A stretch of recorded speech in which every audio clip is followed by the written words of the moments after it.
Hello, future officers. Welcome to Decoded once again. So, this is the last video before your prelims examination. The purpose of making this video is to make you realize that whatever you have done till now is going to take you to a successful future. Okay, so we will discuss that why success is yours. First of all, you have worked really hard all this time. You have given everything you can. So, what you have to do is you have to trust yourself that whatever you have done is right. You have to trust your instincts. You have to trust yourself. You have to be very confident that the preparation that I have done is sufficient to clear this examination. If you will go in that mindset, then there is a high probability of you clearing the examination, because if you trust yourself, your confidence would be in a very higher level. So if your confidence is very high, then whatever answers you'll mark them correct. And even after doing everything, if your confidence is not fine, if it's low, then even after knowing a lot of questions and knowing a lot of concepts, you will be not confident in your examination. You will have fear, and because of fear, you will mark the wrong questions. So, to eliminate those things, what we have to do is we have to trust our preparation.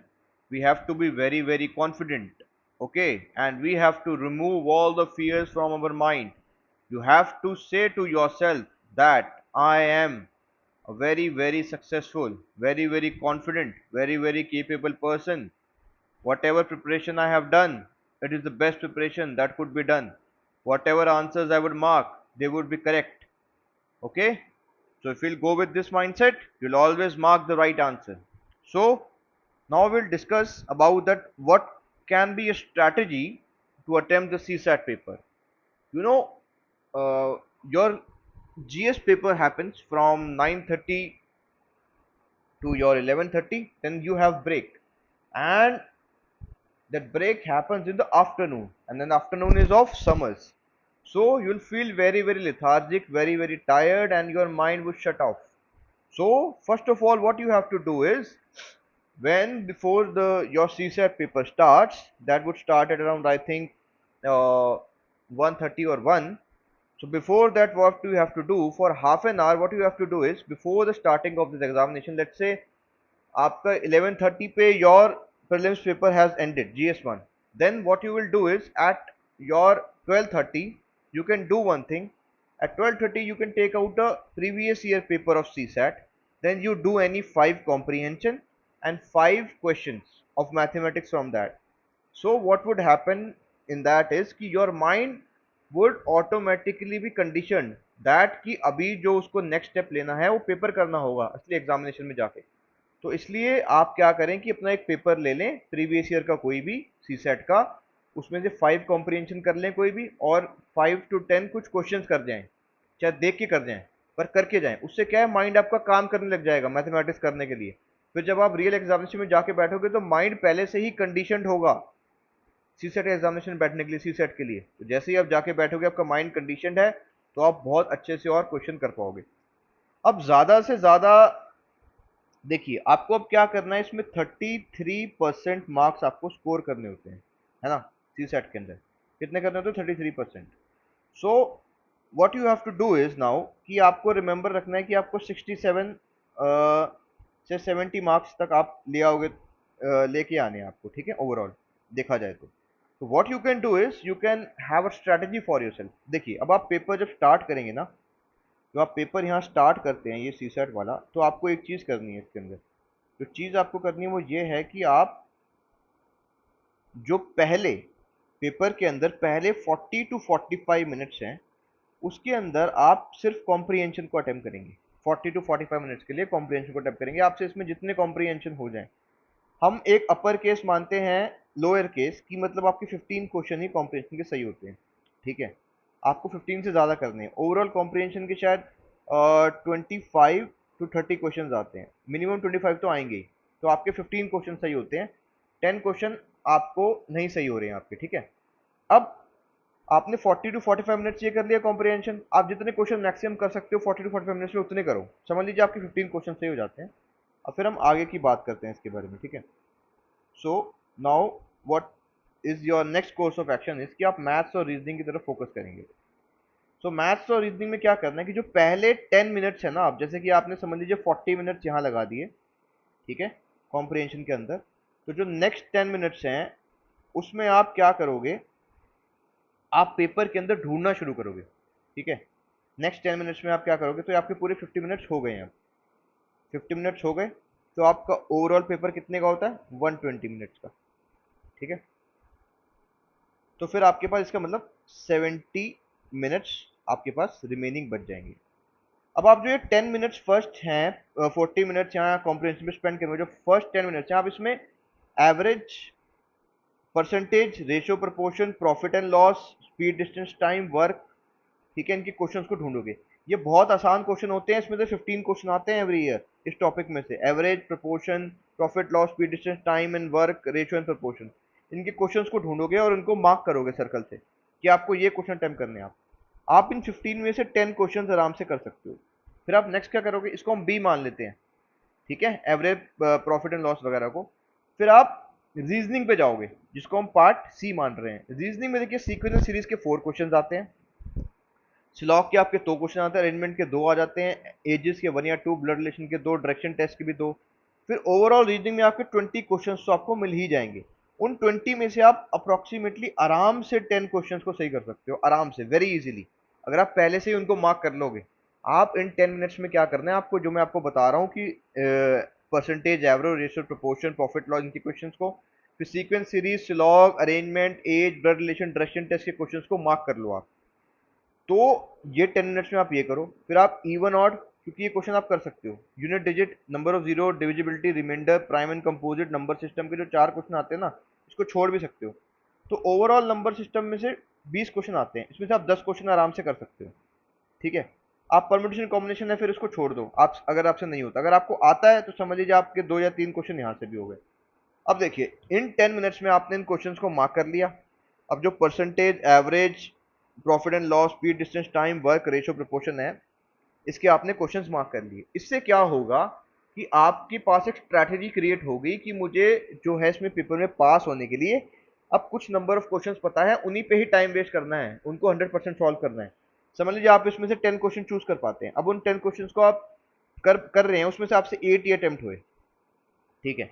अब ये sequence series वगैरह वाले के आपने जो reasoning के question थे, समझ लीजिए इन क्वेश्चंस में से आपने जो सीक्वेंस सीरीज के रीजनिंग के क्वेश्चन थे उसमें से आपने अप्रोक्सीमेटली 12 क्वेश्चन चूज कर लिए कि ये मैं कर पाऊंगा, तो आप उसमें 10 ही कर पाए, ठीक है। अब फिर इवन ऑड वाला जो कंसेप्ट था उसमें से आप 8 क्वेश्चन कर पाए, और even odd, unit digit, number of zeros, ठीक है। तो आप ऐसे स्ट्रैटेजी चलोगे। आप परम्यूटेशन कॉम्बिनेशन थोड़ा डिफिकल्ट आता है, समझ लीजिए आपसे एक भी क्वेश्चन नहीं हो पा रहा। तो अब ओवरऑल बात करते हैं। सेक्शन ए का मतलब है मेरा कॉम्प्रीहेंशन, कॉम्प्रीहेंशन में से आपने 15 क्वेश्चन करेक्ट कर दिए। फिर सेक्शन बी है आपका परसेंटेज, रेशियो, प्रोपोर्शन, एवरेज, इसमें से आपने 10 क्वेश्चन चूज करे और 8 क्वेश्चन आप करेक्ट कर पाए। फिर आपके पास सी में आ जाता है रीजनिंग का, रीजनिंग में से आपने 10 क्वेश्चन करेक्ट कर दिए।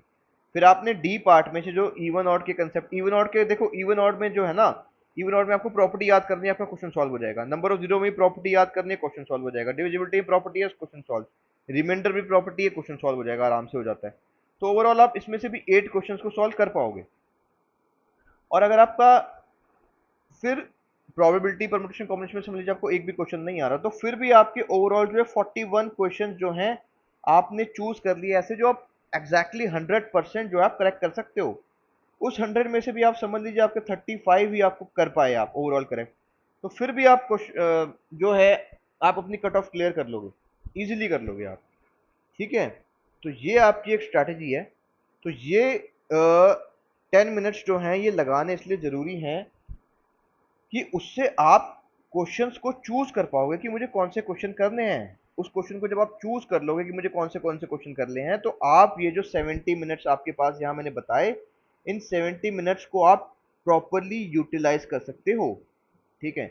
जो आपको यहाँ ये 35 या 41 क्वेश्चन आपको बताए गए हैं, देखिए ये इसमें से ये आपका जो ये 30, ये जो ये है 35 था, अब हम 35 मान के चल रहे हैं लोअर केस, इसमें से 15 हटा दीजिए, आपके आ गए 0 और ये 2।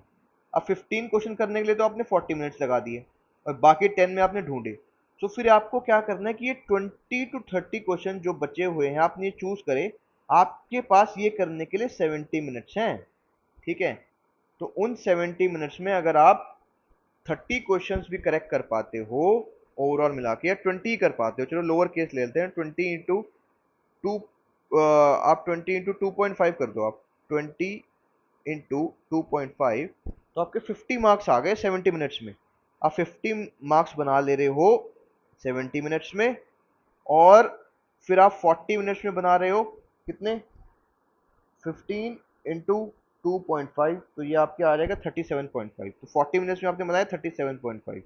तो ओवरऑल आपने 120 मिनट्स लगा के आपने 87.5 मार्क्स को बना लिया है ओवरऑल, और आपको क्लियर करने के लिए चाहिए ओवरऑल 67 मार्क्स ही। तो आप ऑलरेडी अबव हैं कट ऑफ के, तो आपका सी सेट 100% या क्लियर हो जाएगा। तो ये स्ट्रैटेजी आपको बताना इसलिए जरूरी था कि अगर आप किसी भी काम को स्ट्रेटेजिकली करते हैं तो आपको सक्सेस मिल जाती है, ठीक है।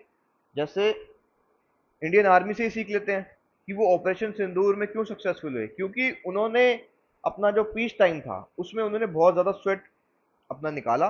तो जब वॉर आई असली, तो उनको ब्लीड नहीं करना पड़ा, क्योंकि वो स्ट्रेटेजिकली काम कर पाए, उनको पता था कि मेरे पास कौन कौन से एसेट्स हैं जिनको मैं यूज़ कर सकता हूँ। तो ये जो आपके 10 मिनट्स यहाँ पर हैं, इसको आपको स्ट्रेटेजिकली यूज़ करना है। जो 10 मिनट्स यहाँ पर हैं, इसको आपको स्ट्रेटेजिकली यूज़ करना है इन क्वेश्चंस को चूज़ करने के लिए।